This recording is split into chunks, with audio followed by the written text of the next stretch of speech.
যত বড় কষ্ট তিনি তত বড় মানুষ হবেন। দুনিয়ার জন্য কষ্ট করা লাগে, আখিরাতের জন্য করা লাগবে না। দুনিয়ার কয়েকদিনের জন্য সুখ, আপনারা বলেন ভবিষ্যৎ, ভবিষ্যৎ মানে কি?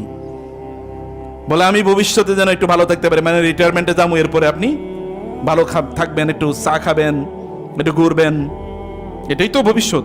আর পোলাপাইন ভবিষ্যৎ মনে করে এখন পড়াশোনা করছি, কয়েকদিন পরে একটা চাকরি পাবো, এরপরে মাস্তি মাউস করে ঘুরবো, এটাই তো ভবিষ্যৎ। এত শর্ট টার্ম ভবিষ্যৎ নিয়ে যদি আপনার এত ব্যস্ততা থাকে, তাহলে লং টার্ম ভবিষ্যৎ, মৃত্যুর পর যে ভবিষ্যৎ, সেই ভবিষ্যতের জন্য প্রস্তুতি কই? তার জন্য কাজ কোথায়? সেটার জন্য আপনাকে অবশ্যই কাজ করতে হবে। আপনার রব আপনাকে সেই ভবিষ্যতের কথাই আপনাকে বলছেন। আপনার রব আপনাকে ছেড়ে যান নাই, তিনি কখনোই আপনাকে ছেড়ে। আপনি কষ্ট থাকলেও আপনি বলুন আপনার রব আল্লাহু মাই, বলতে পারেন যদি এটা, তাহলে বুঝতে আল্লাহু মা'ানা, আল্লাহ আমাদের সাথে আছেন, ইন্নাল্লাহা মা'ানা, আল্লাহ আমাদের সাথে আছেন। এটা বলতে পারলে, বিশ্বাস করতে পারলে আপনার বিপদ আল্লাহ তাআলা দূর করে দেবেন। যত বড় বিপদই হোক না কেন, আল্লাহর সে কি বিপদ বড় নাকি? বুঝেন নেই? আপনার বিপদ কি আল্লাহর ক্ষমতার চেয়ে বড়? আপনার বিপদ কি আল্লাহর মার্সির চেয়ে বড়? আপনার কতটুকু সমস্যা আছে?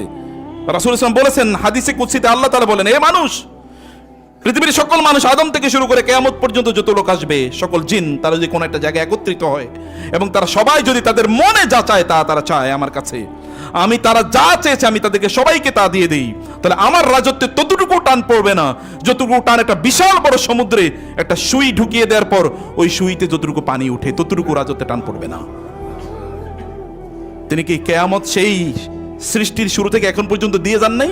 কোথাও তার শর্টেজ আছে, কত কমতি আছে? বলছে নাকি যে আমার তোমার জন্য এখন বাজেট নাই, বাজেট কম, এবার স্যার একটু বাজেট কম, এটা তিনি বলেছেন না? কেউ আমাদেরকে পছন্দ করে না, কেউ আমাদের খবর রাখে না, কেউ আমাদের ভালো দেখতে পায় না, কেউ আমাদের কল্যাণ দেখতে পারে না, কেউ আমাদের সাথে সম্পর্ক রাখছে না।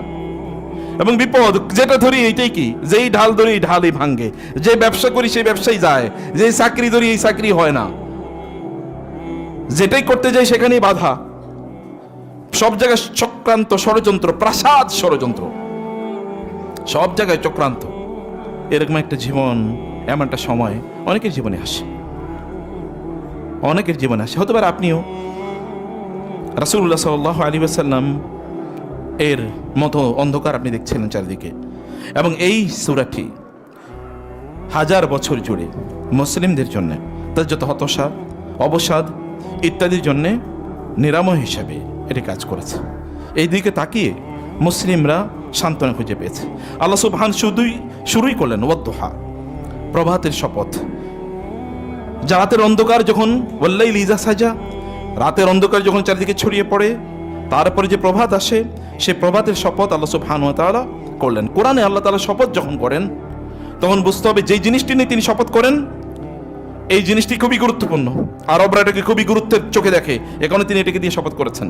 আবার কোরআন শপথ করে ওই জিনিসটাকে আপনার কাছে গুরুত্বপূর্ণ তুলে ধরার জন্য, ওই জিনিসটি গুরুত্বপূর্ণ, এ কারণে কোরআন শপথ করে। আমরা কেবল আল্লাহর নামে শপথ করতে হয়, অন্য কোনো কিছুর নামে শপথ করা শিরক।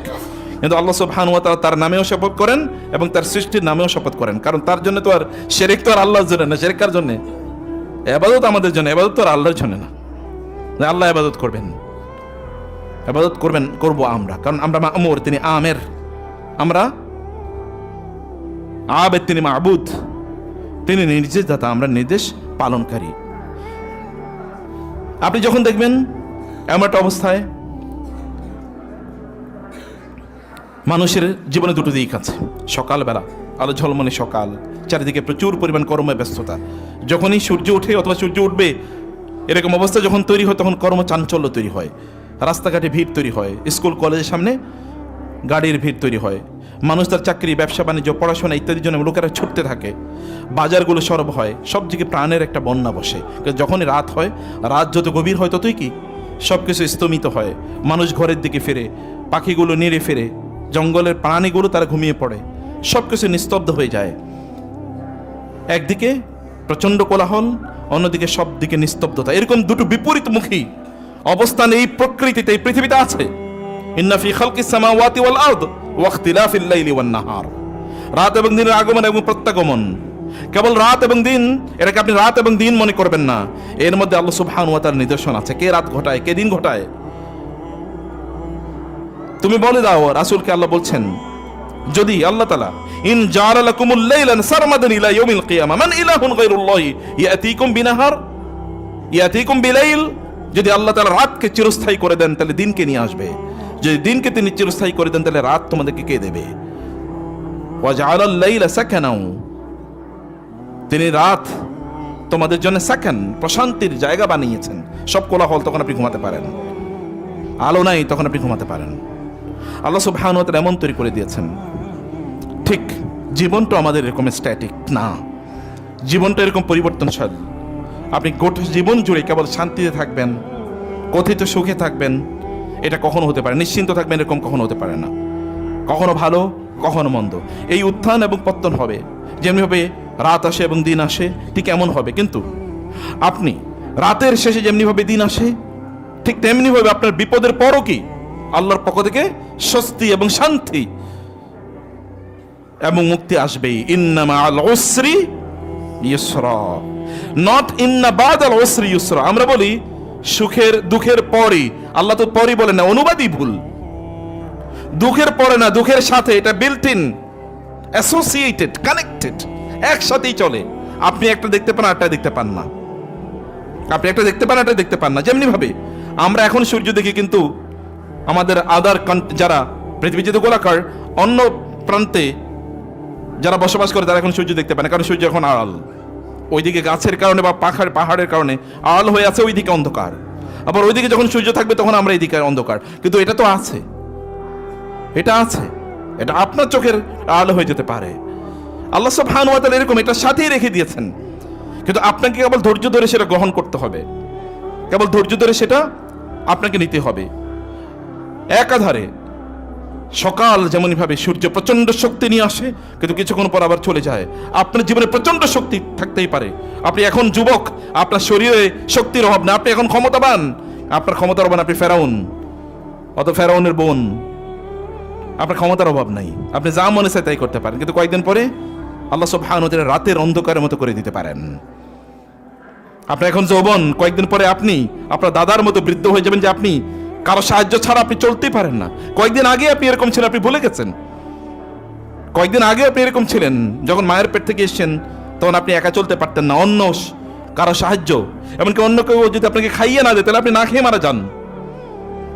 এমন একটা পরিস্থিতি আপনি ছিলেন, কিন্তু আপনি ভুলে গেছেন অতীত, আপনি ভুলে গেছেন। যখন রাত আসে তখন আপনি দিনকে ভুলে যান, যখন দিন আসে তখন আপনি রাতকে ভুলে যান। কিন্তু একটা আরেকটার সাথে এভাবেই চলে। আল্লাহ সুবহানাহু ওয়া তাআলার কারণে রাত এবং দিনকে একসাথে উল্লেখ করেছে, কোরআনে তাই করেছেন বারবার। চাঁদ এবং সূর্যকে একসাথে উল্লেখ করেছেন, কারণ চাঁদ আসে রাতে, সূর্য আসে দিনে, অথবা সূর্যের কারণে দিন হয়, চাঁদের কারণে রাত হয়। এ কারণে আল্লাহ তাআলা এই দুটোকে একসাথে উল্লেখ করেছেন। ও জাআলা আশ-শামসা ওয়াল কামার, তিনি আকাশে চাঁদ এবং সূর্য তিনি তৈরি করেছেন। প্রিয় ভাইরা, মনে রাখতে হবে, রাত যত গভীর দিন তত দূরে, নাকি বুঝে নেই? রাত যত গভীর দিন তত কাছে। অতএব আপনি যদি মনে করেন যে আপনার উপর প্রচন্ড জুলুম অত্যাচার এর স্টিম রোলার চালানো শুরু হয়েছে, তখন বুঝবেন দিন খুবই কাছাকাছি, মুক্তি খুবই কাছাকাছি। বনি ইসরাইলের বাচ্চাগুলোকে, ছেলে সন্তানকে হত্যা করা শুরু করলো এবং কন্যা সন্তানকে জীবিত রাখতে ফেরাউন, ইউযাব্বিহুনা আবনাআকুম ওয়া ইস্তাহয়ুনা নিসাআকুম ওয়া ফি যালিকুম বালাউম মির রাব্বিকুম আযীম। এখানে পরীক্ষা ছিল। আল্লাহ সুবহানাহু ওয়া তাআলা চান যে আপনার রাত গভীর হয়েছে কিন্তু দিন খুবই কাছাকাছি। এই বনি ইসরাইলকে আল্লাহ সুবহানাহু ওয়া তাআলা কেবল মুক্তি দেবেন না, তার শত্রুকে আল্লাহ তাআলা সাগরে নিমজ্জিত করে শেষ করে দেবেন। আপনি আপনার দিকে তাকালো, আপনার দেশের দিকে তাকালো, এরকম দেখবেন আপনি চোখে মুখে অন্ধকার দেখছেন, কিন্তু এখন দেখেন সব আলো।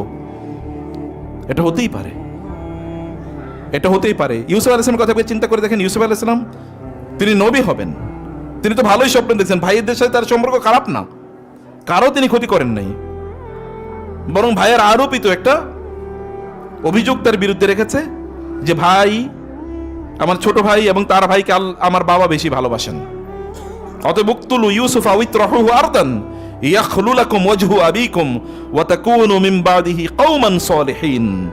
যে তোমরা ইউসুফকে হত্যা করো অথবা তাকে কূপে নিক্ষেপ করো, এরপরে বাবা তোমাদেরকেই তো ভালোবাসবে, আর তো তার ছেলে মেয়ে, অন্য ছেলেরা তো আর নাই। যেই দুইজনকে বেশি ভালোবাসতে, এই দুইজন না থাকলে তোমাদেরকে তিনি বেশি ভালোবাসবেন। তারা এরকম, এরপরে তোমরা ভালো মানুষ হয়ে যাও, তোমরা আল্লাহওয়ালা, আল্লাহর ওলি হয়ে যাও, রাতে তাহাজ্জুদ করবা, ফজরের পরে তুমি কোরআন তেলাওয়াত করবা, এগুলো তুমি ফেসবুক সোশ্যাল মিডিয়াতে দেবা, সাংবাদিক ডাইকের পরে বলবা তিনি আল্লাহর ওলি, এরকম টাইপের করবে, এমন পরিস্থিতি। বুঝতে পেরেছেন? অতএব মানসিকতা এরকম, তারা ইউসুফ আলাইহিস সালামকে হত্যা করার জন্য কূপে নিক্ষেপ করেছে। তারপর আল্লাহ তাআলা তার বিপদ দূর করে দিয়েছেন নাকি? হ্যাঁ, বুঝেননি কথা? তারপরে কি হয়েছে? ওই কূপ থেকে যারা তাকে তুলে নিল, তারা তারে বাজারে নিয়ে বিক্রি করছে কৃতদাস আকারে। কৃতদাস আকারে তাকে কিনে নিয়ে গেছে কে? মিশরের গভর্নরের পরে তো এরপরে তিনি রাজার হালতে ওই বাসায় বসবাস করতেছেন নাকি? না, ওইখানে গিয়ে আরেক বিপদ, ওই মহিলারা তার উত্ত্যক্ত করে বিরক্ত করে। তারপরে তিনি কি বিপদের উপর বিপদ, এবার গেছেন কারাগারে থাকতেছেন 2 টার্ম, 7 বছর 14 বছর কারাগারে তিনি আছেন। কারাগার থেকে বের হয়েছেন, ওইখানে কারাগারে যারা আছে কারাবন্দী সবই তো ভালো মানুষ না, অধিকাংশই তো খারাপ মানুষ। যদি রিয়েল কারাগার হয়, সেখানে কারেকশন সেল, অর্থাৎ সেখানে মানুষের রেকটিফিকেশন, রিফরমেশন, এর জন্য সেখানে মানুষকে নেওয়া দরকার। জালিমের কারাগারের কথা আমি বলছি না, আমি বলছি যে ওইরকম একটা কারাগার, সেখানে খারাপ লোকই যাওয়ার কথা। সেখানে গিয়ে তিনি ওইখানে মানুষের সার্ভিস দেওয়া শুরু করে দিলেন। কার বাড়িতে কষ্ট আছে, এই কষ্টের মধ্যে তিনি আছেন। এর মধ্যে স্বপ্নে দেখেছে অন্যরা। এরপর রাজাও স্বপ্নে দেখেছে। রাজা তারে বললো যে তারে নিয়ে আসো, আমি তারে আস্তাখলিসু লিনাফসি। এই যে শুরু হয়ে গেল বিপদ বিপদ বিপদ বিপদ। কয় বছর বিপদ ছিল? 1-2 বছর না। তিনি যখন বিপদে পড়েছেন সর্বপ্রথম, তখন তার বয়স কত? সর্বোচ্চ 8-9-10। এরপরে যখন তিনি নবীরা নবুয়ত পায় সাধারণত 40 বছর বয়সে, এটা হতে পারে তার 35, 36, 38, 40 এরকম একটা বছর, এর মানে একটা সময়ে। এই সময়ে তিনি কারাগার থেকে প্রায় 35 বছরের মধ্যে তিনি কারাগারে আছেন। মানে এরকম বিপদের মধ্যে কারাগার সহ অন্যান্য এর মধ্যে তিনি আছেন। এইরকম একটা পরিস্থিতিতে আল্লাহ সুবহানাহু ওয়া তাআলা তাকে ডেকে নিয়ে আসলেন। মিশরের বাদশা তাকে ডাকলো এবং তাকে বলল, আস্তাখলিসু লিনাফসি, আমি তাকে আমার নিজের মতো বানিয়ে নিতে চাই। ইন্নাকাল ইয়াওমা লাদাইনা মাকিনুন আমিন, তুমি এখানে খুবই মর্যাদা সম্মান নিয়ে তুমি থাকবা। এবং তিনি তাকে সেখানকার ফুড মিনিস্টার অথবা ফাইন্যান্স মিনিস্টার বা ডিজাস্টার ম্যানেজমেন্ট মিনিস্টার তাকে বানানো হলো। এই তো শুরু তার যাত্রা। এরপরে তিনি একাধারে নবী এবং সম্রাট। বিপদ আপনাকে তো সম্রাট বানানোর জন্য আসে। মুসা আলাইহিস সালাতু ওয়াস সালামের মা মুসা আলাইহিস সালাতু ওয়াস সালামকে বাঁচানোর জন্য একটি বক্সের মধ্যে করে নীল নদী নিক্ষেপ করলেন। ওয়াওহাইনা ইলা উম্মি মুসা নাক আন আরদিহি ফাইযা খিফতি আলাইহি ফালকিহি ফিল ইয়ামি ওয়ালা তাখাফি ওয়ালা তাহজানি ইন্না রাদ্দুহু ইলাইকি ওয়াজাইলহু মিনাল মুরসালিন وقد أوتيت سؤلك يا موسى ولقد مننا عليك مرة أخرى إذا أوحينا إلى أمك ما يوحى أن اقذفيه في التابوت فاقذفيه في اليم فليلقه اليم بالساحل يأخذه عدو لي وعدو له وألقيت عليك محبة مني ولتصنع على عيني إذ تمشي أختك فتقول هل أدلكم على من يكفل فرجعناك إلى أمك كي تقر عينها ولا تحزن وقتلت نفسا فنجيناك من الغم وفتنك فتونا الله سبحانه وتعالى মুসা আলাইহিস সালাতু ওয়াস সালামের ব্যাপারে বললেন, আমি তার মাকে এই সংবাদ পাঠালাম, তোমার সন্তানকে বক্সের মধ্যে ভরো, সমুদ্রে নিক্ষেপ করো। আমি তার দায়িত্ব নিলাম, আমি তাকে লালন পালন করব। ফালাইছে সমুদ্রে, গিয়ে উঠছে কোথায়? রাজপ্রাসাদে। যেই রাজার ভয়ে, যে সম্রাটের ভয়ে তাকে সমুদ্রে নিক্ষেপ করেছে, সেই সম্রাটের ঘরে গিয়ে তিনি বড় হইতেছেন রাজার হালতে, রাজার কেয়ারে, রাষ্ট্রীয় কেয়ারে। আল্লাহ সুবহানাহু ওয়া তাআলার পরিকল্পনা আপনাকে বুঝতে হবে। যখনই আপনি কোনো বিপদে পড়বেন, রাত আপনাকে চারিদিক থেকে ঘিরে রেখেছে, তখন আপনি দিনের প্রত্যাশায় আল্লাহর উপর তাওয়াক্কুল করুন। কারণ আল্লাহ সুবহানাহু ওয়া তাআলা যুগ যুগ ধরে এটাই করেছেন। ইব্রাহিম আলাইহিস সালাতু ওয়াস সালামের কথা চিন্তা করে দেখেন। তার বাবা তাকে বলল যে তুমি যাও, ইয়া ইব্রাহিম লা ইন লাম তানতাহি লা আরজুমান্নাকা ওয়াহজুরনি মালিয়া, যদি তুমি এই নতুন দাওয়াত বন্ধ না করো, আমার এই উপাস্যদের বিরুদ্ধে কথা বলা বন্ধ না করো, লা আরজুমান্নাকা, আমি তোমাকে পাথর মেরে হত্যা করব। ওয়াহজুরনি মালিয়া, ভাগো আমার কাছ থেকে, সরো। বাবা তাকে ত্যায্য করে দিল, যাও। ক্বালা সালামুন আলাইক, বাবারে বললেন, বাবা তোমার উপর আল্লাহর শান্তি বর্ষিত হোক। সাআস্তাগফিরু লাকা রাব্বি, আমি আল্লাহর কাছে তোমার কাছে ক্ষমা চাইব। ইন্নাহু কানা বি হাফিয়া, আমার রব আমার ডাকে সাড়া দিয়ে থাকেন, তিনি আমার ডাক, আমার আহ্বানে তিনি সাড়া দেন, প্রত্যাখ্যান করেন না। ওয়াতাজিলুকুম ওয়া মা তাদউনা মিন দুনিল্লাহি ওয়া আদউ রাব্বি আসা আল্লাহ আকুনা বিদুআই রাব্বি শাকিয়া। আমি তোমাদেরকে তোমাদের এই মূর্তি উপাস্য এগুলোকে প্রত্যাখ্যান করলাম, এগুলো ছেড়ে আমি চলে গেলাম, আমি আমার রবেকে ডাকি এবং আমি আমার রবের ডেকে কোনোদিন হতাশ হই নাই। ফালাম্মা তাযালাহুম ওয়া মা ইয়াবুদুনা মিন দুনিল্লাহ ওয়াহাবনা লাহু ইসহাক ওয়া ইয়াকুব ওয়া কুল্লান জাআলনা নাবিয়্যা ওয়া ওয়াহাবনা লাহুম মির রাহমাতিনা ওয়া জাআলনা লাহুম লিসানা সিদকিন আলিয়্যা। আল্লাহ তাআলা বললেন, এরপরে আমি ইব্রাহিমকে কি করলাম? ইব্রাহিম আলাইহিস সালাতু ওয়াস সালামকে আল্লাহ সুবহানাহু ওয়া তাআলা এরপরে কেবল একটা পরীক্ষা করে, ওয়ালাকাদ আল্লাহ তাআলা বলছেন, ওয়াইযিব তালা ইব্রাহিম রাব্বুহু বিকালিমাতিন ফাতাম্মাহুন ক্বালা ইন্নী জাইলুকা লিন-নাসি ইমামা। আল্লাহ তাআলা ইব্রাহিমকে এরপর পরীক্ষার উপর পরীক্ষা করলেন। পরীক্ষাগুলো দেখেন না, তাকে নিক্ষেপ করা হয়েছে ইয়ের মধ্যে, অগ্নিকুণ্ডে। তিনি দেশ থেকে চলে গেলেন এবং ফিলিস্তিনে গিয়ে তিনি সেই অঞ্চলে তিনি বিয়ে করলেন। তাকে নিয়ে তিনি গেলেন মিশরে। মিশরের বাদশা তার স্ত্রীকে ধরে নিয়ে গেল, সেখানে তাকে একজন উপহার দিল, একজন সেখানকারী মিশরের বাদশার একজন আত্মীয়া, একজন নারী, হাজেরা তার নাম। হাজেরা ঘরে সন্তান হলো। এবার আল্লাহ তাআলা বলেন, তোমার সন্তানের মরুভূমিতে রেখে আসো। বৃদ্ধ বয়সে কতদিন, একদিন দুই দিন দোয়া করছে, আল্লাহ আমারে রব্বি হাবলি মিনাস সালিহিন, কতবার দোয়া করেছে ইব্রাহিম আলাইহিস সালাম। নবীরা কি একবার দোয়া করে নাকি? দোয়া কবুলের শর্ত হলে একই কথা বারবার বলা লাগে। দোয়া কবুলের শর্ত কি? একই কথা বারবার, আল্লাহ তুমি দাও, আল্লাহ তুমি গুনাহ মাফ করে দাও। একবারই না, একবার বলছি করলে করেন, না করলে নাই, এরকম না। আল্লাহকে বারবার আল্লাহ ক্ষমা করে দাও, আল্লাহ মাফ করে দাও, আল্লাহ এটা দাও, আল্লাহ এটা দাও, একই কথা বারবার বলা লাগে। এটা দোয়া কবুলের শর্ত, আদারওয়াইজ দোয়া কবুল হয় না। ইব্রাহিম আলাইহিস সালাম একবার বলেন না রব্বি হাবলি মিনাস সালিহিন। বৃদ্ধ বয়সে আল্লাহ সন্তান দিচ্ছে। বুড়ারা বুঝে, আপন সন্তানের যখন ভালোবাসার সময় পায় না, বুঝে না তো, তখন তো মাত্র বাচ্চা হয়েছে, তখন প্রচন্ড ব্যস্ত। কিন্তু এখন ভালোবাসা কার উপর গিয়ে পড়ে? নাতি নাতনি। দেখবেন বুড়ারা নাতি নাতনি ছাড়া বাঁচতেই পারে না। নাতি নাতনি একেবারে তাদের অন্তরে লাইগা থাকে, সব সময় তাদেরকে নিয়ে তারা চলে, কারণ তখন ভালোবাসার টের পাইছে। এতদিন তো ব্যস্ততার কারণে টের পায় নাই। বুড়ো বয়সে তার সন্তান হয়েছে, কি পরিমাণ আদরের সন্তান। এই আদরের সন্তানের রেখে আসতে বলতেছে মরুভূমিতে। কিন্তু আল্লাহর বান্দা তো তিনি, আল্লাহ সার্ভেন্ট। ইজ ক্বালা লাহু রাব্বুহু আসলিম, আল্লাহ তাকে বলছে তুমি আত্মসমর্পণ করো। ক্বালা আসলামতু লিরাব্বিল আলামিন, তিনি বললেন আমি জগৎ সমূহের সৃষ্টিকর্তার কাছে এখনই আত্মসমর্পণ করলাম।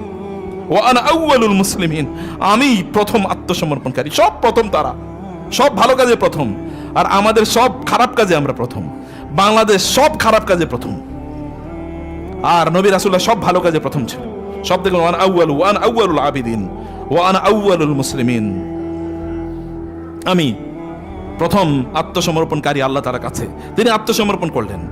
আল্লাহ তাআলা তাকে মরুভূমিতে সন্তানকে রেখে আসতে বললেন, তিনি সেখানে রেখে আসলেন। রেখে আসার পর তার স্ত্রী তাকে বলছেন, আপনি কোথায় যাচ্ছেন আমাদেরকে রেখে? কারণ পিছনের দিকে তাকাচ্ছেন। ইয়া ইব্রাহিম, কই যাচ্ছেন আপনি? আমাদেরকে রেখে কোথায় যাচ্ছেন? কিছু বলেন না। আপনি কি আমাদেরকে রেখে চলে যাচ্ছেন? এটা কি আপনার সিদ্ধান্ত না আল্লাহর সিদ্ধান্ত? বলে এটা আল্লাহর সিদ্ধান্ত। তিনি বললেন, একজন নারী, একজন ইয়াং লেডি, আমাদের বোনরা ভালো করে শুনুন, একজন যুবতী এবং তার সন্তান দুধ খায় মাত্র, অল্প কিছু খাদ্য এবং পানীয় রেখে চলে যাচ্ছেন। বলেন যদি এটা আল্লাহর সিদ্ধান্ত হয় তাহলে আপনার বিরুদ্ধে কোনো অভিযোগ নাই। যিনি সিদ্ধান্ত দিয়েছেন তিনি রক্ষা করবেন, রক্ষা করার মালিক তিনি একজন। এটা কিন্তু সাধারণ কোনো বক্তব্য না, এটা একটা উম্মাহ তৈরি করার একটা বক্তব্য, একটা জাতি তৈরি হয়ে গেছে এই বক্তব্যের উপর ভিত্তি করে। এই যে আপনারা, এই যে আপনার যে মুসলিম উম্মাহ, এই উম্মাহ তৈরি হয়েছে একটা কথার উপর, একটা বক্তব্যের ওজন দেখেছেন? এটা ঈমানের বক্তব্য, এটা তাওয়াক্কুলের বক্তব্য। একজন নারীর মুখ একটা জাতি গঠনের পেছনে সবচেয়ে বড় ভূমিকা পালন করেছে। ইব্রাহিম ইসলাম সামনে গেলেন, আল্লাহকে বললেন, রব্বি ইন্নী আসকানতু মিন যুররিয়াতি বিওয়াদিন গায়রি জি জারইন ইনদা বাইতিকাল মুহাররাম। আল্লাহ আপনি বলেছেন এই মরুভূমিতে এখানে কোনো মানুষ নাই, প্রাণী নাই, গাছ গাছালি নাই, পাখালি নাই, কোনো বাড়ি ঘর নাই, কেউ নাই। এরকম মরুভূমি, দুধু মরুভূমি, প্রচন্ড খর তাপে এরকম একটা জায়গায় আমার স্ত্রী এবং সন্তানকে রেখে গেছে। আপনি বলছেন আমি রেখে গেছি, আল্লাহ আমার কোনো অভিযোগ নাই আপনার বিরুদ্ধে। আপনি বলছেন আমি আত্মসমর্পণ করলাম। হে আল্লাহ, তাদেরকে আমি রেখে যাচ্ছি, আপনার ঘর হবে এখানে, আপনার ঘরের কাছে যেন তারা নামাজ আদায় করতে পারে। রব্বানা লিয়ুকিমুস সালাহ ফাজআল আফইদাতাম মিনান নাসি তাউই ইলাইহিম, গোটা পৃথিবীর মানুষকে এখানে আপনি জড়ো করে দেন আল্লাহ। তাদেরকে কেন্দ্র করে একটা সভ্যতা তৈরি করে দেন, একটা জাতি তৈরি করে দেন, এবং ওয়ারযুকুম মিনাস সামারাত, আল্লাহ তাদেরকে আপনি খাবার, ফল, খাদ্য হিসেবে তাদেরকে প্রদান করবেন।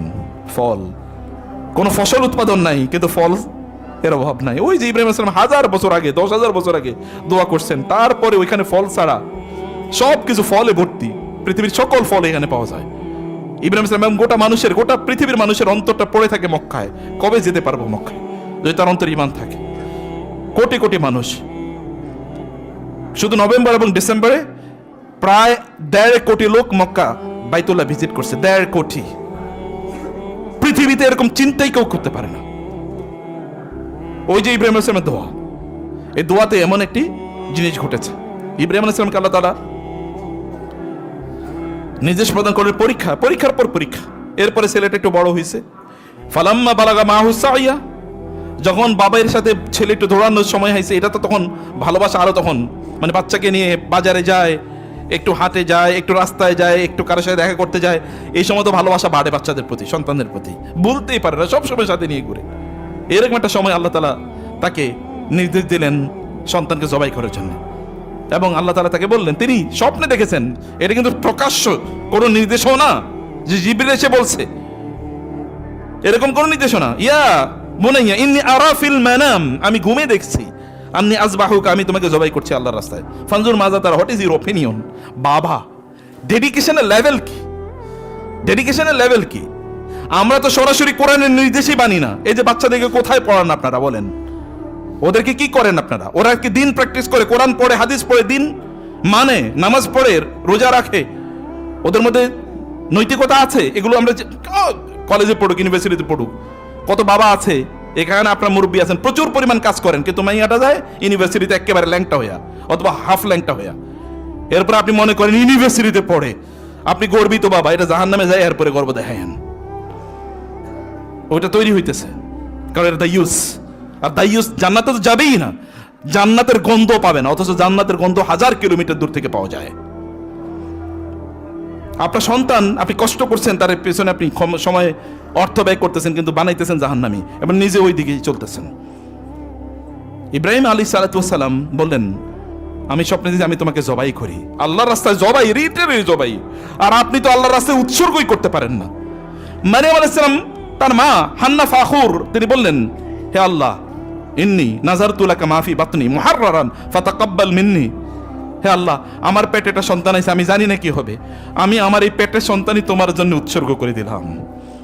ফাতাকাব্বালাহা রাব্বুহা বিকাবুলিন হাসানিন ওয়া আনবাতাহা নাবাতান হাসানা ওয়া কাফফালাহা যাকারিয়া কুল্লামা দাখালা আলাইহা যাকারিয়া আল মিহরাবা ওয়াজাদা ইনদাহা রিজকা قال يا مريم أن لك هذا قالت هي من عند الله إن الله يرزق من يشاء بغير حساب। মারিয়াম আলাইহিস সালাম এই ছোট বাচ্চারা যখন জন্ম নিল, তার নাম তিনি রাখলেন ইন্নী সাম্মাইতুহা মারিয়ামা, আমি তার নাম রাখলাম আল্লাহ মারিয়াম।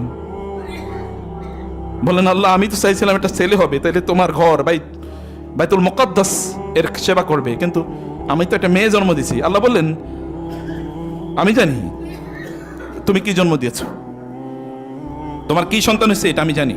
ওয়ালাইসা যাকারু কাল উনসা, কিন্তু তোমারে বলে দিলাম, তোমার এই মেয়ে এর সমান পৃথিবীর পুরুষরা না, তার মর্যাদা এরকম। আল্লাহ সুবহানাহু ওয়া তাআলা এই মারিয়ামের মাধ্যমে কাকে এনেছেন পৃথিবীতে? ঈসা আলাইহিস সালাতু ওয়াস সালামকে দেখেন না? আল্লাহর জন্য একটু কোরবানি করেছে মা, আর আল্লাহ সুবহানাহু ওয়া তাআলা এই মা এবং তার সন্তান এবং তার সন্তানকে এই পৃথিবীতে সবচেয়ে বড় আল্লাহর নিদর্শন বানিয়ে দিয়েছেন।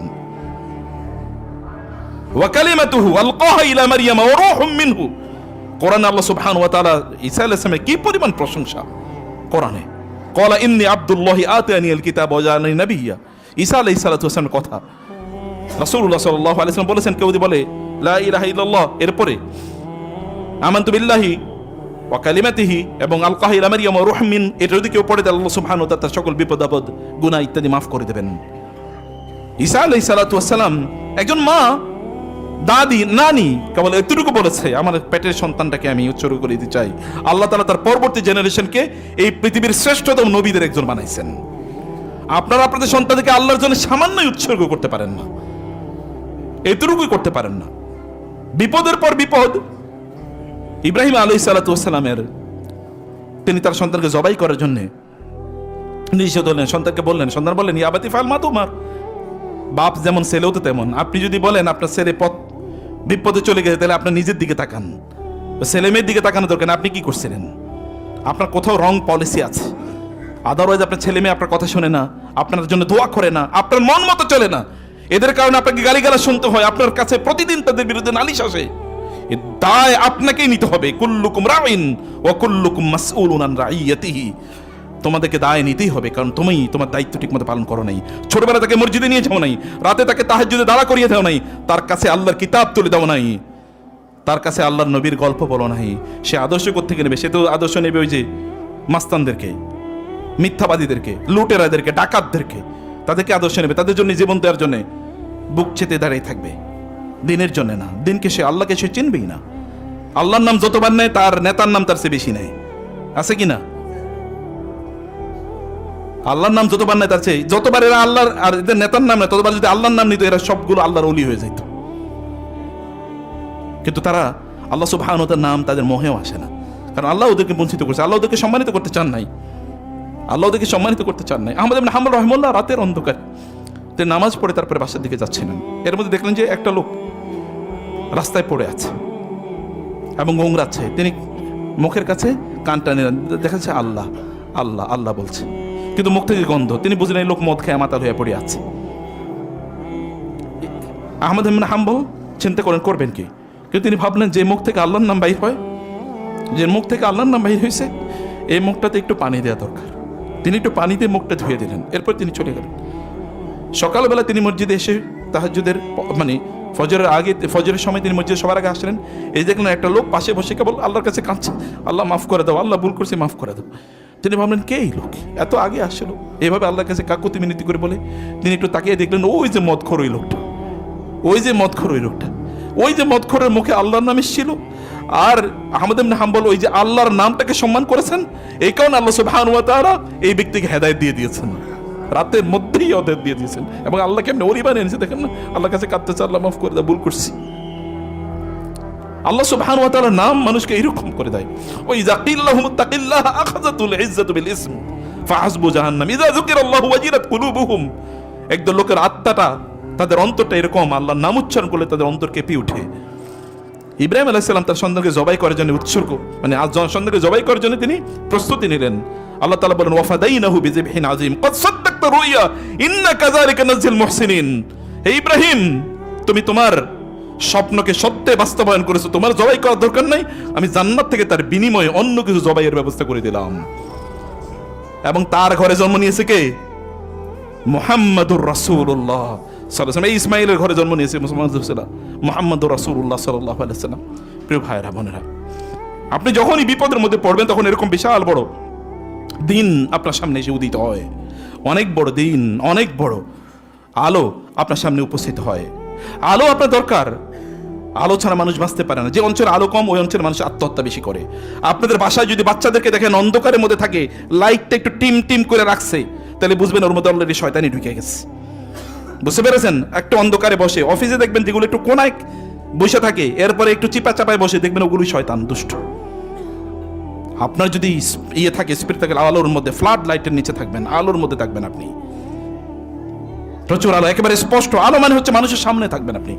কোনা কি চাই কি, একেবারে সন্তান যদি, আপনার সন্তান যদি কম্পিউটারটা অথবা তার কোনো ডিভাইস একটু আড়াল করে রাখে, তাহলে বুঝবেন অলরেডি শয়তানি ঢুকছে, শয়তান অলরেডি তারা ক্যাপচার করে ফেলছে। এটা করা যাবে না, প্রকাশ্যে সামনে রাখুন। আলোর মধ্যে মানুষ ভালো থাকে। আলো অন্ধকার এর সাথে কি আসে? ক্ষতি আসে। আপনি দেখেন না সূরাতুল ফালাকে আমরা দোয়া করি না, ওমিন শাররি গাসিকিন ইযা ওয়াকাব। গাসিকিন মানে রাতের ভয়াবহ অন্ধকার, ক্ষতিকর। ইযা ওয়াকাব, যখন সে তার ক্ষতির প্রভাব চারিদিকে বিস্তার করে দেয়, সেখান থেকে আল্লাহর কাছে আশ্রয় চাইতে আল্লাহ সুবহানাহু ওয়া তাআলা আমাদেরকে বলেছেন। প্রিয় ভাইরা, রাতের অন্ধকার বাড়ে শেষের দিকে, এটাকে সুবহে কাযেব বলে আপনারা জানেন। আপনি মনে করছেন কি আলো, কিন্তু আসলে অন্ধকার। তখন অন্ধকার আরও বাড়ে। অন্ধকার রাতের শেষের দিকে বাড়ে, তার মানে আলো একটু পরে, কিছুক্ষণ পরে সুবহে সাদেক হবে। অতএব আপনি যদি অনেক বেশি টেনশনে থাকেন, তাহলে আপনাকে কংগ্রাচুলেশন, আপনার সামনে বড় মুক্তি অপেক্ষা করছে। আপনার যদি গত বছর খারাপ যেয়ে থাকে, তাহলে এই বছর অনেক ভালো যাবে, আপনাকে কংগ্রাচুলেশন, নো প্রবলেম। কেবল আপনাকে আল্লাহ সুবহানাহু ওয়া তাআলা এর প্রতি ঈমান আনতে হবে। আপনার সাথে কেউ যদি বিট্রে করে, আত্মীয়স্বজন, বন্ধু বান্ধব, ভাই বোন, তাইলে মনে রাখবেন ইউসুফ আলাইহিস সালাম ভাই বোনের ষড়যন্ত্র এবং চক্রান্তের পরে সম্রাট হয়েছেন। আপনার যদি চাচা জেঠারা আপনার কাছে বিরোধিতা করে, তাহলে মনে রাখবেন যে চাচা জেঠারা বিরোধিতা করেছে শোয়েব আলাইহিস সালাম, নূহ আলাইহিস সালামের বিরুদ্ধে, কিন্তু তারা সর্বশ্রেষ্ঠ নবী। আপনি যদি বাবা আপনার বিরোধিতা করে থাকে বা সন্তানরা বিরোধিতা আপনার করে থাকে, তাহলে মনে করবেন ইব্রাহিম আলাইহিস সালামের বাবা তার বিরোধিতা করেছে। তিনি শুধুমাত্র একজন নবী নন, শ্রেষ্ঠতম নবী না, তিনি হচ্ছে মুসলিম উম্মার বাবা। মিল্লাত আবিকুম ইব্রাহিম, তোমাদের জাতির পিতা তিনি হুয়া সাম্মাকুমুল মুসলিমিন, তিনি তোমাদের নাম রাখছেন মুসলিম। আমরা মুসলিম, এটা নাম রাখছেন কে? ইব্রাহিম আলাইহিস সালাতু ওয়াস সালাম। আপনি যদি আপনার ঘর থেকে, আপনার এলাকা থেকে বিচ্যুত হয়ে থাকেন, আপনাকে দেশ থেকে তাড়িয়ে দেওয়া হয়েছে, তাহলে মনে রাখবেন এই দেশের মালিক আপনি হবেন। রাসূলুল্লাহ সাল্লাল্লাহু আলাইহি ওয়াসাল্লামকে ওরা দেশ থেকে তাড়িয়ে দিয়েছিল, মদিনায় গিয়ে তিনি হয়েছেন প্রেসিডেন্ট। তার 8 বছর পরে মক্কাবাসীরা তাকে স্বাগত জানিয়েছে, মক্কা তার কাছে আত্মসমর্পণ করেছে। এটা ন্যাচারাল হিস্ট্রি, এরকমই ঘটে। কেবল আপনাকে সত্যপন্থী হওয়া লাগবে, কেবল আপনাকে হকের পথে, সত্যের পথে থাকতে হবে, এতটুকুই। এটা যদি না হয় তাহলে আপনি হবেন না। আমরা তো বলি আমাদের দেশে সবাই জালেম, মাজলুমও জালেম, জালিমও জালেম, সবাই জালেম। জালিম আগে শক্তি থাকার কারণে জুলুম করছে, এখন মাজলুমরা আবার যখন তাদের শক্তি হয়েছে তখন আবার তারা জুলুম করা শুরু করে দিয়েছে। সবই জালেম ঘুরে ফিরে, কারণ ইমান নাই ভিতরে, কারণ ইমান নাই, আখলাক নাই, চরিত্র নাই। এই কারণে আপনি শক্তির অভাবে মাজলুম, শক্তি পাওয়ার পরে আপনি নিজেও জালেম। আপনি দেখবেন আপনি ছোটবেলায় মাজলুম ছিলেন এলাকায়, এখন আপনি এলাকায় সবচেয়ে বড় জালেম। ছোটবেলায় আপনি মাজলুম ছিলেন, আপনাকে অনেকে অনেক জুলুম অত্যাচার করছে, এখন আপনি শক্তি, টাকা পয়সা হয়েছে, এখন আপনি সবাই ছড়ি ঘুরাইতেছেন। আপনি এরকম আছে কিনা? আমি দেখছি বহুত, আপনারা আমাদের চেয়ে বেশি দেখেছেন, কিন্তু চোখ মেললে এটা দেখতে পাবেন আপনি, প্রিয় ভাইরা। এই কারণে একটু ভিতরে এসে, ভিতরে কিন্তু প্রচুর জায়গা আছে, আপনি একটু চেপে চেপে বসবেন, কোনো আওয়াজ করবেন না কাইন্ডলি। প্রিয় ভাইরা, রাসূলুল্লাহ সাল্লাল্লাহু আলাইহি ওয়াসাল্লাম বলেছেন, যখন তোমাদের কোনো বিপদ হয়, তখন তোমরা আমার প্রতি যে তোমাদের বিপদ আছে, এই বিপদ, আমার প্রতি যেই বিপদ ছিল, এই বিপদের কথা তোমরা স্মরণ করো, তাহলে আল্লাহ সুবহানাহু ওয়া তাআলা তোমাদের বিপদগুলো দূর করে দেবেন। রাসূলুল্লাহ সাল্লাল্লাহু আলাইহি ওয়াসাল্লামের কাছে কিছুদিন ওহী আসা বন্ধ হয়, তিনি অস্থির হয়ে গিয়েছেন। আমি আগেও বলেছি, আবারও বলি, কিন্তু আমাদের কাছে তো ওহী নাই। আমাদের কাছে কি আছে? ওহী আছে নাকি? আমাদের কাছে যে রবীন্দ্রসঙ্গীত আর রবীন্দ্রনাথ, তাই না? ঠাকুর, রবি ঠাকুর। এই ঠাকুর হলো আমাদের জাতীয় সঙ্গীত, আর ঠাকুরের চরিত্র হলো আমাদের জাতীয় চরিত্র। এই চরিত্র নিয়ে সব চলে। দেখেন না, এখন জাতীয় সঙ্গীত, ঠাকুরের রচিত জাতীয় সঙ্গীতের বিরুদ্ধে কথা বলে দেখেন, এরপরে রাষ্ট্রদ্রোহী মামলা হয়, কয়েকদিন পরে হবে। পরিস্থিতিটা এরকম, এই চরিত্রই এরকম। আমাদের কালচার, এখন কালচারাল ফ্যাসিস্টরা এখানকার চরিত্র নির্ধারণ করে দেয়। এখানকার সিনেমা নাটকে দেখায় সবচেয়ে খারাপ লোকমানি হলো দাঁড়িয়ালা টুপিওয়ালা, অথচ ওদের যাদের নাই, ওরা যে গাঁজাখোর, মদখোর, জুয়াখোর, মানুষকে হত্যাকারী, সম্পদ লুটকারী, এগুলো কোন খবরই নাই। প্রিয় ভাইরা, রাসূলুল্লাহ সাল্লাল্লাহু আলাইহি ওয়াসাল্লাম আলোকিত মানুষ হতে হলে আপনাকে আলোর কাছে আসতে হবে। আলো হলো কোরআন, আলো হলো সিরা, আলো হলো সুন্নাহ। এটার কাছে আসতে হবে, সেটাই আপনার কাছে আলো নিয়ে আসে। আল্লাহ রাসূল সাল্লাল্লাহু আলাইহি ওয়াসাল্লাম তিনি প্রশান্তি খুঁজছিলেন কোরআনের মাঝে, আল্লাহর পক্ষ থেকে আগত ওহীর মাঝে। তার জন্য তিনি অস্থির, তার রাতে ঘুম হয় না, দিনে তিনি অস্থির হয়ে আছেন। কিন্তু আমাদের অস্থিরতা কমে না।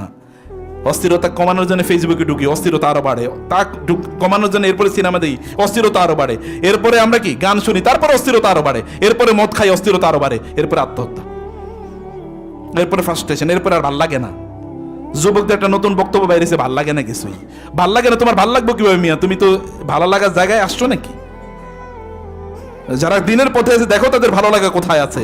পুরো অস্তিত্ব জুড়ে তাদের পরিতৃপ্তি, প্রশান্তি। প্রশান্তি, সুখ, এটা এমন একটা জিনিস, এটা সাধারণ মানুষের ভাগ্যে জোটে না। এটা একটা অসাধারণ জিনিস, অসাধারণদের ভাগ্যে এটা জোটে, যারা আল্লাহ সুবহানাহু ওয়া তাআলা এর সাথে সম্পর্ক রাখেন। আপনার এমন কোনো মানুষ নাই যে মানুষের জীবনে কোনো সুখ সমস্যা নাই। যদি সমস্যা ছাড়া কোনো মানুষ থাকতো এই পৃথিবীতে, তাহলে তার নাম হতো মুহাম্মাদুর রাসূলুল্লাহ সাল্লাল্লাহু আলাইহি ওয়াসাল্লাম। কিন্তু তার জীবনে কষ্ট সবার চেয়ে বেশি। কেমন কষ্ট? ছোটবেলায় জন্মের আগে বাবা মারা গেছে, জন্মের 5 বছর পরে মা মারা গেছে, এরপরে দাদা মারা গেছে হলো 8 বছর পর। এরপর তিনি ইয়াতিম, কেউ নাই চারিদিকে। চাচার ঘরে বড় হন, চিন্তা করে দেখেন, কোনো ভাই বোন নাই, চাচার ঘরে তিনি বড় হচ্ছেন। বাবা যে অনেক সম্পদ রেখে গেছেন এরকম কোনো কিছু না, এরকম ইয়াতিম অবস্থায় তিনি বড় হয়েছেন। তারপরে বিয়ে করেছেন, সন্তান হয়েছে। তার জীবদ্দশায় সবগুলো সন্তান মারা গেছে, একজন ছাড়া। ফাতেমা রাদিয়াল্লাহু তাআলা 6 সন্তানই মারা গেছে তার সামনে, তার চোখের সামনে। এইরকম কষ্ট আপনি একটা মানুষ দেখাতে পারবেন আপনার জীবনে? চিন্তা করে দেখেন তো, আপনার সবগুলো সন্তান মারা গেছে। ইজ ইট পসিবল আপনার একটা সন্তান অসুস্থ হবে এরিতে আপনার মাথা গরম হয়ে যায়? আর তার সবগুলো সন্তানকে তিনি নিজে কবর দিয়েছেন। এরপরে তো যুদ্ধের ময়দানে সবচেয়ে ভালো মানুষ, যদি কারো ক্ষতি করতো তাহলে তিনি ক্ষতির শিকার হতেন, কিন্তু সমাজের সবচেয়ে ভালো মানুষ, তিনি সমাজে সবচেয়ে বেশি কষ্ট পেয়েছেন। তাকে যারা আল আমিন আর সাদিক বলতো, তাকে যারা তাদের সম্পদগুলো তার কাছে গিয়ে ডিপোজিট রেখেছে, তারাই তাকে হত্যা করার জন্য পরিকল্পনা করছে। তার আপন চাচা, তার চাচি, তার ভাই বাদাররা তাকে হত্যা করার জন্য পরিকল্পনা করে, তাকে গালিগালাজ করে তার সামনে, অথচ তিনি সবচেয়ে ভালো মানুষ, কিচ্ছু বলেন না। হে লোকেরা, আমি তোমাদেরকে ভালো কথা বলি, ওয়ানা আদুকুম ইলা সাবিলির রাশাদ, আমি তোমাদেরকে জান্নাতের পথ দেখাই, আর তোমরা কেন আমার গালি দিচ্ছ? আমি কি তোমাদেরকে কোনো খারাপ কথা বলছি? ওয়ানা লাকুম নাসিহুন আমিন, আমি তোমাদেরকে জাহান্নাম থেকে বাঁচাতে চাই, আমি তো এতটুকুই বলি। আমি কি বলি? আমি তোমাদেরকে কেবল বলি তোমরা আল্লাহর ইবাদত করো, আমি খারাপ কিছু বলছি? তো তারপরে তারা তাকে হত্যা করার জন্য পরিকল্পনা করে, তার মাথার উপর ওঠের নাড়ি বুড়িগুলো দেয় যেন তিনি শ্বাসরুদ্ধ হয়ে যেন তিনি মারা যান। এইরকম একটা সিচুয়েশনে আপনি যদি যান, আপনি যদি এরকম দেখেন, তাহলে আপনার মন খারাপ করার কোনো কারণ নাই। আমি বরং বলবো কংগ্রাচুলেশন, কারণ মানুষের যত বড় বিপদ তিনি তত বড় মানুষ হবেন, যত বড় কষ্ট তিনি তত বড় মানুষ হবেন। দুনিয়ার জন্য কষ্ট করা লাগে, আখিরাতের জন্য করা লাগবে না। দুনিয়ার কয়েকদিনের জন্য সুখ, আপনারা বলেন ভবিষ্যৎ, ভবিষ্যৎ মানে কি?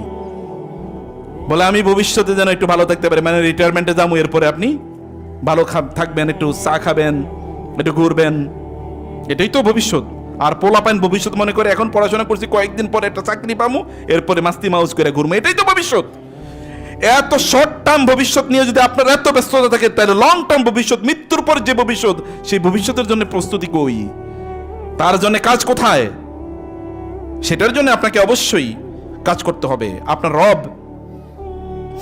আপনাকে সেই ভবিষ্যতের কথাই আপনাকে বলছেন। আপনার রব আপনাকে ছেড়ে যান নাই, তিনি কখনোই আপনাকে ছেড়ে। আপনি কষ্ট থাকলেও আপনি বলুন আপনার রব আল্লাহু মাই, বলতে পারেন যদি এটা, তাহলে বুঝতে আল্লাহু মা'ানা, আল্লাহ আমাদের সাথে আছেন, ইন্নাল্লাহা মা'ানা, আল্লাহ আমাদের সাথে আছেন।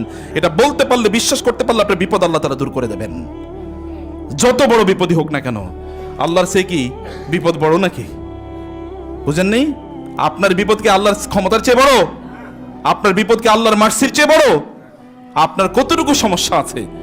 রাসূল ইসলাম বলেছেন হাদিসে কুদসিতে, আল্লাহ তাআলা বলেন, এ মানুষ, পৃথিবীর সকল মানুষ আদম থেকে শুরু করে কিয়ামত পর্যন্ত যত লোক আসবে, সকল জিন, তারা যদি কোনো একটা জায়গায় একত্রিত হয় এবং তারা সবাই যদি তাদের মনে যা চায় তা তারা চায় আমার কাছে, আমি তারা যা চেয়েছে আমি তাদেরকে সবাইকে তা দিয়ে দিই, তাহলে আমার রাজত্বে ততটুকু টান পড়বে না যতটুকু টান একটা বিশাল বড় সমুদ্রে একটা সুই ঢুকিয়ে দেওয়ার পর ওই সুইতে যতটুকু পানি উঠে, ততটুকু রাজত্বে টান পড়বে না। তিনি কি কিয়ামত সেই সৃষ্টির শুরু থেকে এখন পর্যন্ত দিয়ে যান নাই? কোথাও তার শর্টেজ আছে, কত কমতি আছে? বলছে নাকি যে আমার তোমার জন্য এখন বাজেট নাই, বাজেট কম, এবার স্যার একটু বাজেট কম, এটা তিনি বলেছেন না? অভাব নাই তো, তিনি সব তৈরি করে গেছেন। আমাদেরকে ইকোনমিস্টরা শিখাইছে, ভুয়া ইকোনমিস্টরা, যে পৃথিবীতে রিসোর্স হচ্ছে লিমিটেড, মিথ্যাবাদী। ওরা মিথ্যা কথা বলে তারপরে সব সম্পদ লুট করে নিয়ে যেতে চায়। ওই যে যেমন ভেনেজুয়েলা দখল করতে চায় হলো কে? ট্রাম্প, কারণ ওইখানে প্রচুর তেল আছে, পৃথিবীর সবচেয়ে বেশি তেলের ভান্ডার ওইখানে, দখল করতে চায়। এই হচ্ছে লুটেরা। সম্পদ কম, সম্পদ কম দেয় মানে আল্লাহ সুবহানাহু উপর ইনজাস্টিস। আল্লাহ মানুষ তৈরি করছে সম্পদ কম দিয়ে? সম্পদ কম না, ডিস্ট্রিবিউশনে প্রবলেম। একজনের কাছে 1000 কোটি, আরেকজনের কাছে 1 টাকাও নাই, ডিস্ট্রিবিউশনে প্রবলেম। আল্লাহ সুবহানাহু ওয়া তাআলা আপনাকে ছেড়ে যান নাই। তিনি যদি কাফের মুশরিকদেরকে এত বিশাল সাম্রাজ্য দিতে পারেন, তাহলে আপনাকে কেন দেবেন না? আপনি নেয়ার মতো উপযুক্ততা অর্জন করেন নাই, উপযুক্ত হন, দেখেন আল্লাহ সুবহানাহু ওয়া তাআলা রাজত্ব আপনাকে দেবেন। মালিকাল মুলক তুতিল মুলকা মান তাশা ওয়া তানজিউল মুলকা মিম্মান তাশা ওয়া তুইজ্জু মান তাশা ওয়া তুযিল্লু। কাফেরকে তিনি দিলে আপনাকে কেন দেবেন না? আপনি তো আরো পাওয়ার যোগ্য, আরো পাওয়ার যোগ্য। তার মানে আপনি তার কাছে সেভাবে চান না, আপনি সেভাবে নিজকে প্রস্তুত করেন না। আল্লাহ সুবহানাহু ওয়া তাআলা মা ওয়াদ্দাকা রাব্বুকা মা ক্বালা ওয়ালাল আখিরাতু খায়রুল লাকা মিনাল উলা। এখন আপনার বিপদ হলে, বিপদ কিন্তু এই কয়েকদিন পরে দূর হবে, এর পরের জীবনটা আপনার জন্য অনেক কল্যাণকর হবে। আপনার নিজেদের দিকেই তাকিয়ে দেখেন, ছোটবেলায় অনেক কষ্ট ছিল, হতে পারে আপনার বাবা মারা গেছে, কেউ আপনার মাথায় আদর করার মতো ছিল না, কিন্তু দেখেন আল্লাহ তাআলা আপনাকে প্রাচুর্য দিয়েছে। হতে পারে আপনি ছোটবেলায় না খেয়েছিলেন কয়েক বেলা, কিন্তু এখন আপনার খাবার পড়ে থাকে, খাবারের লোক নাই, এত পরিমাণ দিয়েছেন আল্লাহ। দেন না এরকম? এরকম তো দেন, শুধু আপনার নিজকে আপনি ওই রকম তৈরি করে নিতে হবে। ওয়ালাল আখিরাতু ওয়ালা সাউফা ইউতিকা রাব্বুকা ফাতারদা। আল্লাহ তাআলা তোমাকে এমন দেবেন যে তুমি সন্তুষ্ট হবে। রাসূল সাল্লাল্লাহু আলাইহি ওয়াসাল্লামকে জিবরিল এসে বললেন, আল্লাহ তাআলা আপনাকে এমন একটা কিছু দেবেন যাতে আপনি সন্তুষ্ট হবেন। তা কি? আল্লাহ তাআলা বলেছেন কিয়ামতের দিন আল্লাহ তাআলা আপনাকে শাফাআতের সুযোগ দেবেন। আপনার উম্মার যার ব্যাপারে আপনি সুপারিশ করতে চান তার ব্যাপারে আল্লাহ তাআলা সুপারিশ কবুল করবেন এবং তাকে আল্লাহ তাআলা ক্ষমা করে দেবেন। কারণ তিনি তো এইটাই চেয়েছেন, সায়ুগফারু লি উম্মতি, আমার উম্মতকে ক্ষমা করে দেওয়া হবে। আল্লাহ সুবহানাহু ওয়া তাআলা তাকে এই মর্যাদা প্রদান করেছেন। আলাম ইয়াজিদকা ইয়াতীমান ফাআওয়া, আপনি কি ছোটবেলায় ইতিম ছিলেন না? আমি আপনাকে আশ্রয় দেইনি? আপনাদের ছোটবেলা এরকম ছিল না, দুর্বল, অসহায়, অর্থহীন, সম্পদহীন, বস্ত্রহীন, কিন্তু এখন আল্লাহ আপনাকে দিয়েছেন। ওয়াজাদাকা দাল্লান ফাহাদা, আপনি যদি হেদায়েত পেয়ে থাকেন, আপনি আগে হেদায়েতের পথে ছিলেন না, এখন আপনি হেদায়েত পাওয়ার পরে এরপর অন্যদিকে নিচু চোখে দেখে তো জাহান্নামী, কারণ আপনি জান্নাতুল ফেরদাউসি। এরকম একটা টাইপ মানুষ। দিন প্র্যাকটিস করার পরে তার মধ্যে বিনয় বাড়ে, আর আমাদের চরিত্রের দিন প্র্যাকটিস করার পর আমরা অহংকারী হয়ে উঠি, আর কাউরে জান্নাতি মনে করি না। আছে কিনা এরকম? আপনার চারিপাশে দেখবেন মানে নিজেই একমাত্র জান্নাতি আর সবাই জাহান্নামী, এরকম একটা টাইপ। বিনয়ী হতে হয়, বিনয়ী হতে হয়। আল্লাহ অনুগ্রহ করেছেন, আপনি পথ পেতেন না, আপনাকে আল্লাহ পথ দেখিয়ে দিয়েছেন। ওয়াজাদাকা আইলান ফাগনা, আপনার মানুষের প্রতি মুখাপেক্ষী ইচ্ছা ছিল, এখন মানুষ আপনার প্রতি মুখাপেক্ষী। প্রিয় ভাই, এই জন্য দিনই এখানে আলেমরা যারা আছেন, কেউ যদি আপনাদের কাছে দিন জানতে চায় তাহলে অহংকার দেখায়েন না। বহুত আলেমরা দেখেন না, মাহফিলে, মসজিদে ইত্যাদি গিয়ে তার কথাবার্তা শুনলে মনে হয় যে অহংকারে ফাইটা পড়ে, তার সাথে দেখাই করা যায় না, কথাই বলা যায় না। কি অহংকার! সেলিব্রিটি, সেলফি তোলার জন্য প্রায় টাকা দেওয়া লাগে, এরকম একটা ভাব। কথা বলার জন্য 10-12 দিনের অ্যাপয়েন্টমেন্ট নেওয়া লাগে। দিনই আপনার ব্যস্ততা আছে, দ্যাট ইজ রিয়েল যদি হয় সেটা, কিন্তু ফেক ব্যস্ততা আপনি কেন তৈরি করেন? দাম বাড়ানোর জন্য। দাম আল্লাহর কাছে বাড়ছে কিনা সেটা দেখেন। মানুষের যদি আপনার কাছে প্রয়োজনীয়তা থাকে তাহলে আল্লাহ কৃতজ্ঞতা আদায় করুন যে মানুষকে আল্লাহ তাআলা আপনার মুখাপেক্ষী করেছেন, আপনাকে মানুষের মুখাপেক্ষী করেন নাই। ফাআম্মাল ইয়াতীমা ফালা তাকহার, অতএব ইয়াতীমদের ধমক দিয়েন না, তাদের মাথায় হাত বুলিয়ে দেন। জিজ্ঞেস করেন, আপনিও ইয়াতীম ছিলেন এবং ইয়াতীম হবেন, আপনার সন্তানও ইয়াতীম হয়ে যেতে পারে, তখন কি হবে? ওয়াম্মা সাইলা ফালা তানহার, কেউ যদি চায় তাহলে তাকে ধমক দিয়ে তাড়িয়ে দেন না। ভিক্ষুককে একটু দেন অথবা তার জন্য একটু দোয়া করে দেন। আমরা তো ভিক্ষুকের কাছে চাই, দেওয়ার পরে আমার জন্য একটু দোয়া করেন। নো, ভিক্ষুকে দেওয়ার পরে তারপরে দোয়া করে বলেন, আল্লাহ তাআলা তোমাকে অর্থনৈতিকভাবে স্বাবলম্বী করে দেখ। কারো ভিক্ষা না দিতে বলে, ভাই তুমি ভিক্ষা করছো কেন, আল্লাহ তাআলা তোমাকে সম্পদশালী করে দেখ, আল্লাহ তোমার বিপদ দূর করে দেখ, এটুকু কমপক্ষে বলেন না। কারণ আপনি যা বলবেন একই জিনিস তো আপনার জন্য ফেরেশতা দোয়া করবে আল্লাহর কাছে। ওয়াম্মা বিনিআমাতি রাব্বিকা ফাহাদ্দিস, যা নেয়ামত আছে সব নেয়ামতের শিকার, শুকর আদায় করুন। যেই সকল ব্যক্তিরা কৃতজ্ঞ, আপনাদের পরিবারেও, বিশেষ করে মহিলাদের কথা বলছি, রাসূল সাল্লাল্লাহু আলাইহি ওয়াসাল্লাম বলেছেন জাহান্নামে মহিলারা বেশি যাবে কি কারণে? ফাতাকফুরুনাল আশিরা, তোমাদের স্বামীদের অকৃতজ্ঞতা তোমরা করো। অকৃতজ্ঞতা মহিলাদের একটা বড় দোষ, জাহান্নামে যাওয়ার অন্যতম প্রধান কারণ। রাসূল সাল্লাল্লাহু আলাইহি ওয়াসাল্লাম বলেছেন, ইন্নী উরিতু কুন্না আকসারা আহলিন নার, আমি তোমাদেরকে দেখছি বেশি বেশি তোমরা জাহান্নামে যাও। দুটো কারণে, একটা হচ্ছে লাতাকফুরুনাল আশিরা ওয়াতা, এবং ওয়াতুকসিরনাল লানা, তোমরা বেশি বেশি লানত দাও। কথায় কথায় লানত, আমার কেন ধ্বংস হয় না, আমি কেন মরি না, অমুকে কেন ওইটা হলো না, এগুলো তোমরা করবে না। এবং আপনাদেরকে বলছি কৃতজ্ঞ হন। আপনার এখনকার অবস্থা, আপনি সুস্থ তো, এবং বলেন আপনার কি কি নিয়ামত আছে, আপনার নাই কি কি, এটা কেন বলেন, আপনার কি কি আছে সেটা বলেন। দেখেন না, কারো চোখ নাই, কারো পা নাই, কারো হাত নাই, কারো পেট নাই, কারো শরীরের অঙ্গ প্রত্যঙ্গ কাজ করে না, এগুলো তো আপনার কাজ করে। এই যে যুবকরা যারা আছে, যুবতীরা যারা আছে, তারা ভিক্ষা করে কি হবে? ও তো আল্লাহর প্রতি অকৃতজ্ঞ, তার অঙ্গ প্রত্যঙ্গগুলো দিয়ে সে ইনকাম করতে পারে।